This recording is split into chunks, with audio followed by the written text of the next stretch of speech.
In Star City near Moscow, 4 ESA astronauts are training for 4 upcoming missions. It's an unusual scene, but a significant one, here in the birthplace of manned spaceflight.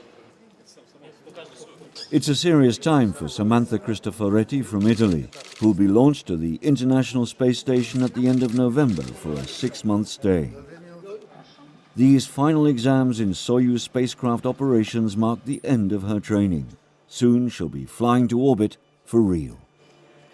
But while Samantha readies herself for Baikonur, the tense last few months before launch have just begun for Andreas Mogensen. He'll shortly become the first Dane in space, flying to the ISS in September 2015.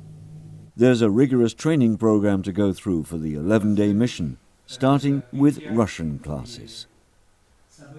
He'll also need a working knowledge of the space station.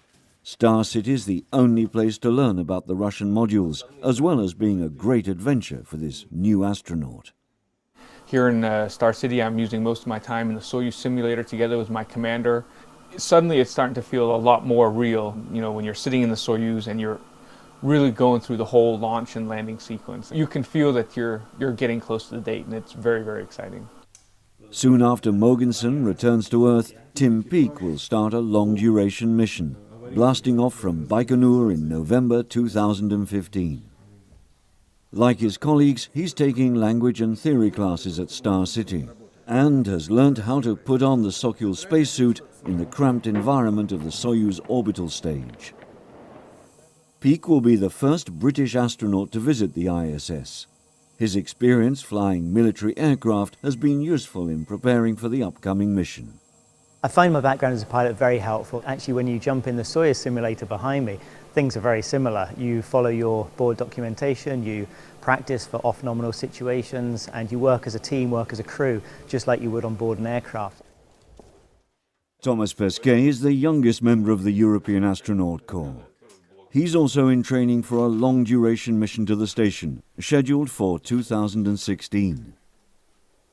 It takes many hours trapped in the tiny seats of the Soyuz simulator to learn the intricacies of this tried and tested spacecraft. But the French astronaut is just happy to be learning new skills at this historic training center. The training as an astronaut in itself is already rewarding. I mean, it's already the dream job. And even better, it gets you to a flight in the end. So there's no time to be bored. There's no time to think too much about what you're doing. Every day you're busy, every day is a good day, and that's going to continue until the flight. The road to Baikonur is long and hard, and this fastidious training at Star City is just part of the journey.